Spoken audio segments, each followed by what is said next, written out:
Faced with mounting pressure by some elected officials, parents and others who want schools to reopen, the union representing Los Angeles Unified School District teachers announced Friday, February 19, that its members will soon take a vote on whether they should refuse to return to campus if in-person instruction becomes mandatory.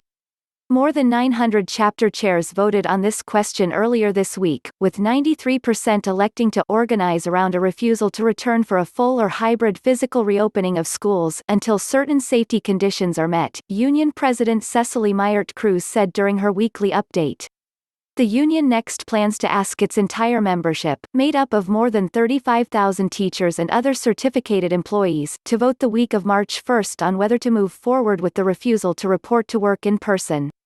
"This is a vote we take for ourselves and for the communities we serve," Myert-Cruz said. "Because we know that our parents' voices are not being heard.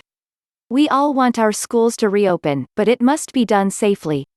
The union has insisted that several conditions be met before students and staff be brought back on campus, including that Los Angeles County advance out of the purple tier of the state's COVID-19 monitoring system, which indicates that transmission of the virus remains widespread, that all school staff be fully vaccinated or provided access to full vaccination, and that safety measures are in place at schools, including the availability of personal protective equipment, adherence to social distancing, proper ventilation, as well as sanitization and disinfection practices.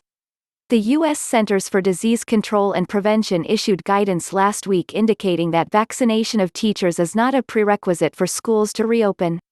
Still, with access to vaccines remaining a sticking point for many teachers, Governor Gavin Newsom announced Friday the state will set aside 10% of its vaccine supply for school employees beginning next month to help quicken how soon students and staff can return to campuses.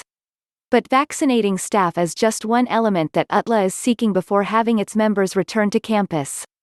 The union has repeatedly said that overall COVID-19 levels must come down in the communities they serve as well. In December, Superintendent Austin Beutner said a district survey of parents found that 2/3 wished to continue with distance learning at the time. The district also noted that affluent families were more likely to support school reopenings, whereas low-income families where the parents have continued going into work as essential workers, who live in multi-generational households or whose family members live in tight quarters without the ability for someone to self-quarantine, were more fearful about returning to campus. More than 80% of LAUSD families are considered low income, with many students living in communities that have been hardest hit by the pandemic.